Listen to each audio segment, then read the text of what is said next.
Welcome to another OCD Recovery Instagram Live. I'm going to be talking about a bit about my journey today with OCD and why I was stuck and what wasn't working and why I realized that I wasn't going to get better the way I was going. So if I go back, I'm not going to concentrate on the whole journey. I'm going to concentrate on specific sections in relation to false memory, real event OCD, and sort of health OCD. So when I was originally first stuck with HIV-related OCD, and I was going to the doctors, I was going to a sexual health clinic, I was going to things like that to get reassurance that I hadn't got a disease.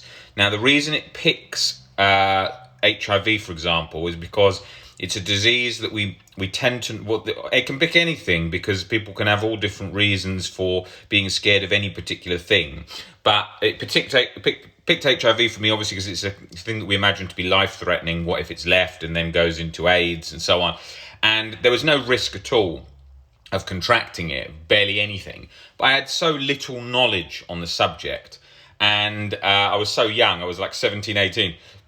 So basically, I would go constantly back and forth to the hospital, to the STD clinic, to the doctors, never feeling relief when they told me that you're negative. I had no idea at the time about risks, not knowing that for men to contract it on one occasion is like 1 in 2,000 chance. I knew nothing of that because it was a responsibility element. There was a responsibility element there that I had caused it. I could have caused it. Therefore, I am responsible. And it hijacks that sensation. That's where the problem is. Where there's that element of risk where it's hijacked that and made it feel sort of hyper responsible for that thing. So that's where it was latched. That's what it was stuck on. And I had no idea it was OCD at the time. And any therapy that I was having, which was a pretty not helpful at all therapy initially, because I was having psychodynamic, which was all looking at the past, which is pretty useless when it comes to OCD. Good for giving a good insight into how we think about things and into our own development. But when it comes to OCD, it's not going to cut it. So I was going round in circles, session to session, not getting anywhere because I was trying to work out why I was scared with the therapist, which was no good when you're trying to work out in the past, is there some reason you're scared right now? Completely irrelevant to the situation. But that is the long journey towards OCD recovery when it was misunderstood. And obviously, OCD is still in the dark ages, and it's coming out all the time and changing so much. But at the time I was doing it, it was a very lonely road. Because it didn't have the sort of support groups like we have now that we run, and all the Facebook group and all the different community and what to read and so on. So none of that was known. So I had to sort of discover all of this myself along the journey, and so that was pretty difficult. It was later on, obviously, that I found out about HIV fears, OCD, sort of CBT in terms of understanding, not checking, giving up compulsions, which helped get under it, but didn't cut it off because I was still terrified of the worst case scenario. So it was only years and years later when I had therapy at the time where there was this, which made a big difference to a lot of my OCD, made a significant difference to how I was operating in it, and understanding how I was awfulizing, catastrophizing, and pointing me in the direction of Albert Ellis. But it didn't go into any depth of where to go with Albert Ellis, any books. It was only sort of briefly mentioned.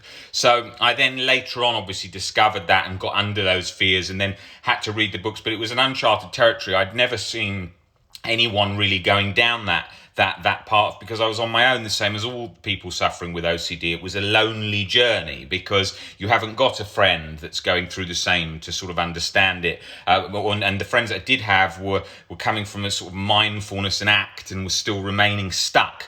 So that wasn't working. But I knew through the work of Ellis and through the Stoicism, Marcus Aurelius, Seneca the Younger, and all of that, I could see how that had paved the way for Albert Ellis to develop this theory that got got underneath our fears and demonstrated that there's nothing that we're actually scared of, nothing that's actually scary in reality, only our perception of it. So when I was able to sort of see that theory, then I had to work for years to embody that theory through disputing irrational beliefs, exposures, shame attacking over and over and over, as well as really looking at my life philosophies, which was a very sort of lonely journey to get to that point.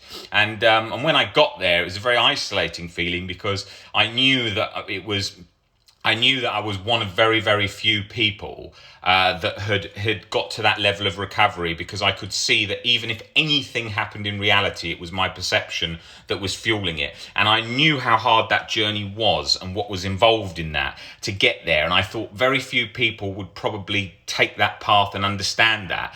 So I knew that was quite a breakthrough. And then I remember I'm going a little bit off track here because I'm going to go back to why I was stuck and why I couldn't get under it. But I then had this sort of a breakthrough where I was sitting there thinking, what I've done after these sort of years, I thought this is probably something that very few people have ever done in relation to OCD.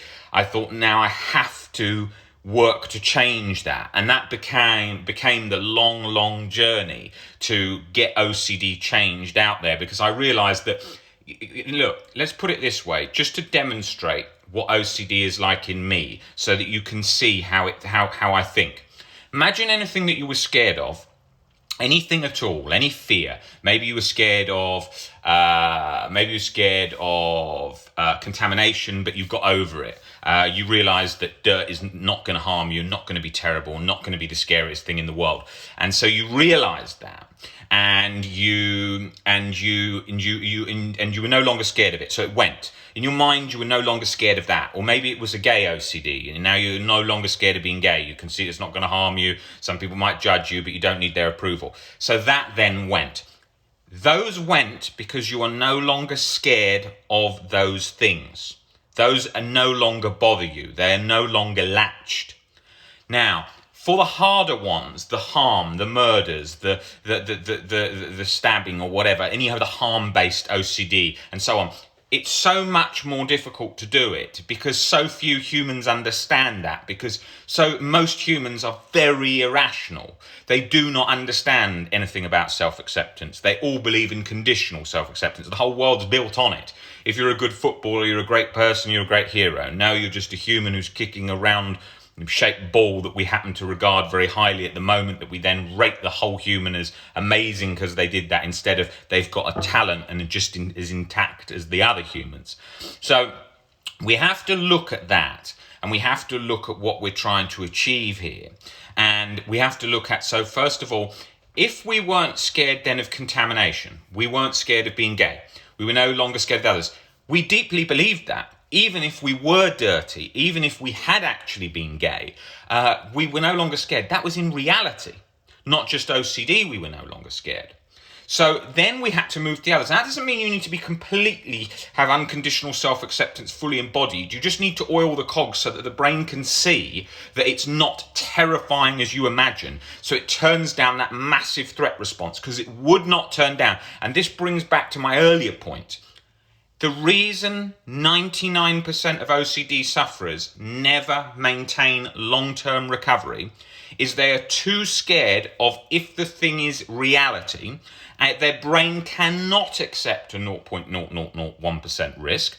Mindfulness, leaving thoughts there, changing our relationship with the thoughts is a part of the journey, a very important part. But if they're absolutely terrified, that will not come down a gear. Now, we know that would be the case. Why? We use exposures for OCD. Why? Because it's to show the person it's not as scary in reality. So we are going into the content of the thought. 2, what's the next part of that? Well, the next part is humans get things happen. People get COVID. People get cancer. What are you going to do with them when they do? Are you going to say, thoughts are thoughts, sit there, deep breaths and let the thoughts pass in? That ain't going to cut it. That ain't going to do anything. That person is going to be absolutely terrified. So we have to change their perspectives, show them where they're thinking irrationally, because fear is only fueled chronically in an anxiety format, as in anxiety disorders, only when the individual is holding a strong, irrational belief, fueling it, that's pumping that cycle away. So for myself, when I realized that, and that then became, I knew I had a path. I knew where I was going. I knew it wouldn't cut it. It wouldn't. I'd spent years replaying every moment, real events from the past, which I thought were terrifying and would ruin my whole life. I was replaying them every minute, every second of every day. Every experience, wherever I walked into a bar, I felt like the worst person in the world. When I went on holiday, I felt like I was the worst person in the world. It was completely latched. And I believed it. My brain would not release. I then gave up the compulsions, but the internal mental compulsions will not come down. This is again another common misconception that you can cut them out. They will not come down till the fear decreases. And there is so many parts of the OCD recovery journey where the OCD sufferer is left alone and hopeless because they then get scared they can't cut out the mental compulsion. They then are terrified, if I can't cut it out, I will be stuck forever. And because very, very, very few people understand it, they do not understand that you need to bring the fear down so the mental compulsion carries on automatically. So we have to concentrate on that. So I knew that the fear had to come down, but achieving it seemed like a mammoth task because I'd never seen it being done properly in front of me or met another person who'd done it. So it felt so mammoth. But through the teachings of Albert Ellis, through the teachings of Marcus Aurelius, Seneca the Younger, specifically Epictetus and so on. You don't need to read their books in detail. Ellis covers the majority of it with reference points to them. But I had to understand what I was doing. I had to see a journey, a path, because without that, I couldn't see it. Didn't believe it. I didn't see how recovery was possible. I'd spent years reading a book that talked about relabeling and refocusing and rechanging my thoughts.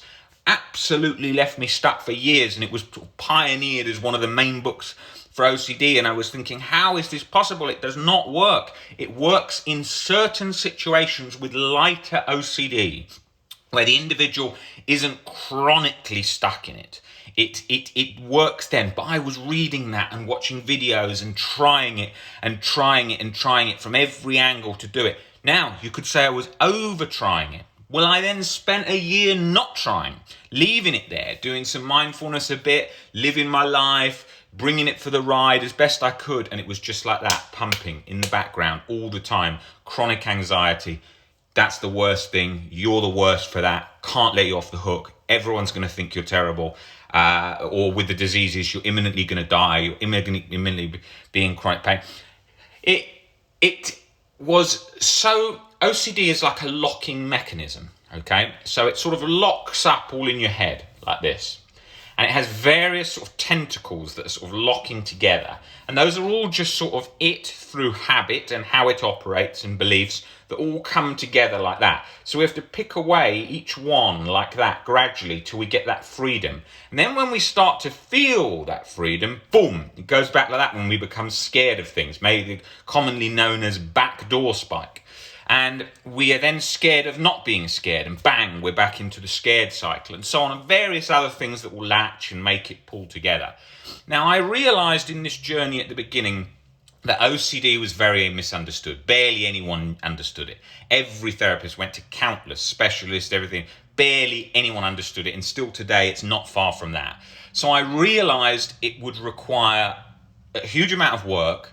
I had to really persist and give it everything, but I also saw that if I could do that and I could recover from it fully and change that, then I knew that I wanted to desperately then go on and change how it was dealt with, because I could see it wasn't being dealt with and still isn't being dealt with correctly. So all I heard along the journey all the time was thoughts are thoughts, leave thoughts there. Just change your relationship. And I used to think, how this must work for everyone else but me. I must be a super chronic case where I'm treatment resistant.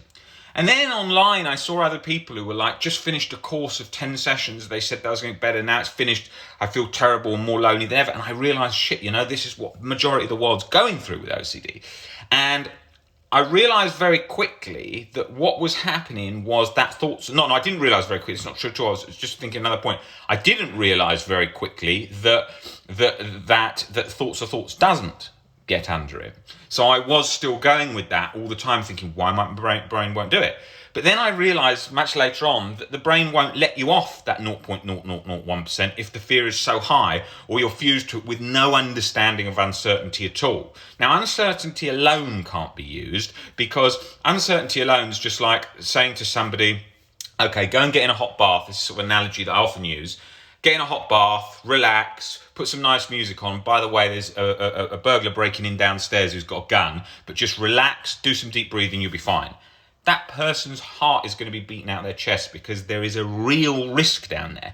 And that's why it's not going to let you off, because your brain knows that there is a potential threat, even if it's 1 in a trillion, and it doesn't, for your own survival, want to let go. It's a finely tuned protection system. Okay, it's over-tuned. It's not trying to kill you or attack you. It's just over in tune. Okay, to the situation, like a smoke alarm that's very sensitive.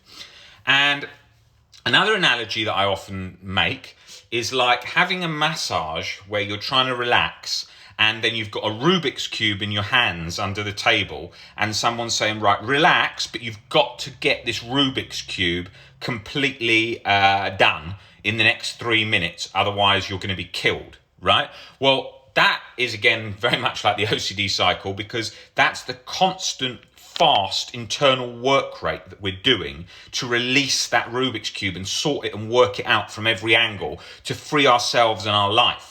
So you've got that going on as well. So we've got that mechanism that I was demonstrating that's like this, which I go into a huge amount of detail in the group and the one-to-one coaching, because it's until you have a sort of understanding of how that operates, it's difficult to see that. I mean, you can be very sort of particular with how you're applying breaking down irrational beliefs and how you're learning to make peace with feelings and sensations.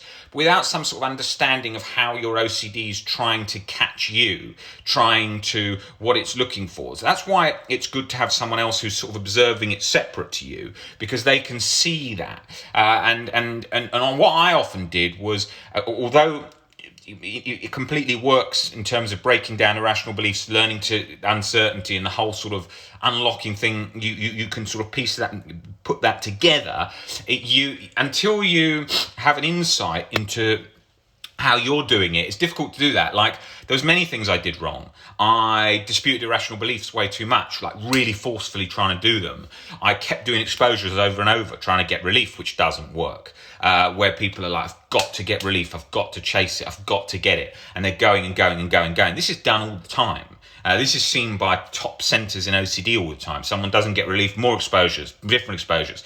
But what they don't realise is that without the individual who's going through the help for OCD, if you do not understand how they are viewing their world and how they are viewing their fears, you're not going to be able to break that down, okay? Because it's gonna stay latched in relation to how they're scared of things in various areas. So without some idea of how they're thinking, how they're operating, and they're sort of awfulizing and catastrophizing, that whole process is just for them. It's just like, bam, another exposure. Have I got relief? No.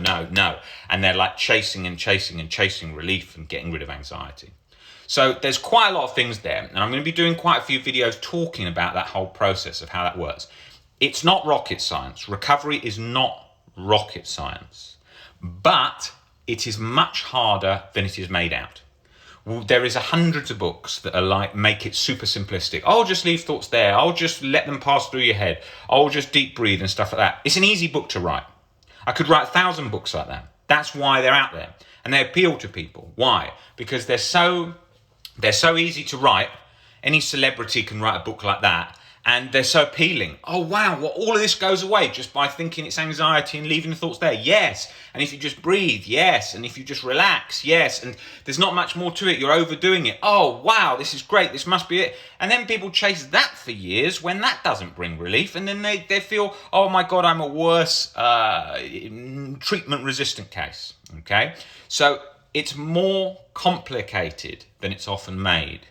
But then you have the misconceptions of complications, where people then talk about greatly complicated processes of how to distance a thought and change the view of a thought and so on. It leaves the OCD suffering more stuck. It's the last thing they need to be doing, all this internal work to change their every way they're interpreting thought. That's why people come into me with so many messages like, how do I get rid of the thoughts? Give me a special tip or trick, Rob, right now in the moment that I can get rid of these thoughts that are locked, or I can get rid of this anxiety with some special move, some trick, and that is what I did.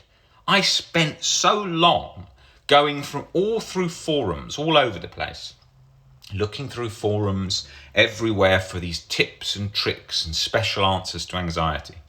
It doesn't work like that. It doesn't work like that. It's not a special trick that you finally find. Of course, people are going to write books and sell it to people like that because it feels like the thing the person wants. But it isn't. It's all in relation to how you view things, how scared you are, learning to not be scared, learning to change your view of the sensations, learning to get comfortable with uncertainty whilst understanding how uncertainty operates so that you're able to be more at peace with that, but primarily learning to see that things aren't as scary as we imagine. But just knowing that sets the scene, but we're teaching ourselves that takes the practice, because you can't just make the brain believe things. You can't just say to the brain, think this, or trick the brain. People often think, oh, you can trick a brain. You can just tell a brain this and kid it. You can't kid a brain. It's your thinking, it's your survival mechanism. You know how you're operating, okay? It's trying to keep you alive, right? So it's not going to just be kidded, because if it could, someone would accidentally kid themselves and get run over by a truck. So it's not so simplistic as that. So we need to learn to not catastrophize these situations, to learn to see things rationally, disputing and breaking down these irrational beliefs and seeing the rational alternative is reality. And the irrational doesn't scientifically make sense. And that's what's fueling this chronic anxiety that's locked in this mechanism, keeping us stuck with chronic guilt and anxiety, going from place to place where nobody understands it. We feel completely alone, like never going to get better. And we see so few stories online of people that are saying, oh, I've been recovered for a long time. There's always tends to be stories of a massive relapse and loads of anxiety here. That's because they are not fully better. They are coasting. A lot of times I use the word coasting, sort of trying to lump the anxiety along. It gets terrible. You see some really bad awareness stuff sometimes where you see like an advocate on OCD saying like, I'm recovered. And then they're like, recovery is having 5 panic attacks a day and living with it. That ain't recovery. That ain't recovery. That is a load of nonsense.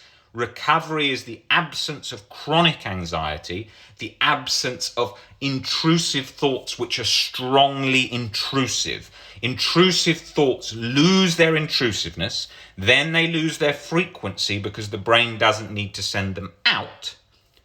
And the chronic anxiety and chronic guilt is not chronically locked, pumping away in your brain through your nervous system all the time. So that is part of what is involved in recovery. I wanted to do a video to sort of talk a bit about what exactly is the recovery journey, what is exactly involved. That's it. That's what's involved. You're lucky to live at a time now where we are starting to see these things. In the past, they had no hope. In the Middle Ages, if you'd said you'd got OCD or anxiety, they'd have burnt you at the stake. They would have said you were a devil, a witch, put you in a mental asylum. Very different times. But where we're in the dark ages still with OCD today is the thoughts are thoughts. Just leave thoughts there, and believing that cuts it for overall OCD. Chronic OCD does not let go and release like that. There is much more to it. That's what everything I do is all about. Showing people how to how to get recovered, no matter how long they've been stuck, no matter how anxious they are, no matter what event has happened. And it's just the same as the first book on the reading list by Albert Ellis says, how to stubbornly refuse to make yourself miserable about anything. Yes, anything. And that is exactly it. Anything. Doesn't matter what's happening in your life. Doesn't matter what's going to happen in your life. The only reason you're anxious today, whatever your circumstances, is because of your current perspectives in this moment. And on that note, I'm going to leave you, and I will be back on another Instagram Live probably in 4 to 5 days, I think. Probably covering more on this topic. I think it's a very, very important topic that needs covering. I often do a lot of Q&As on here, but I think this topic definitely needs covering because it's obviously so fundamental to recovery. It is recovery. It's exactly what is involved in recovery. Guys, great to see you all on here. Please keep sending in all your comments on the Instagram Lives. I'd like to cover them. Not today. I'm not going to go through all the comments. I'm not going to go through the comments at all today because I wanted to come on here and give a talk all about what is involved in recovery. Guys, I will see you on the next Instagram Live. Take it easy. Bye.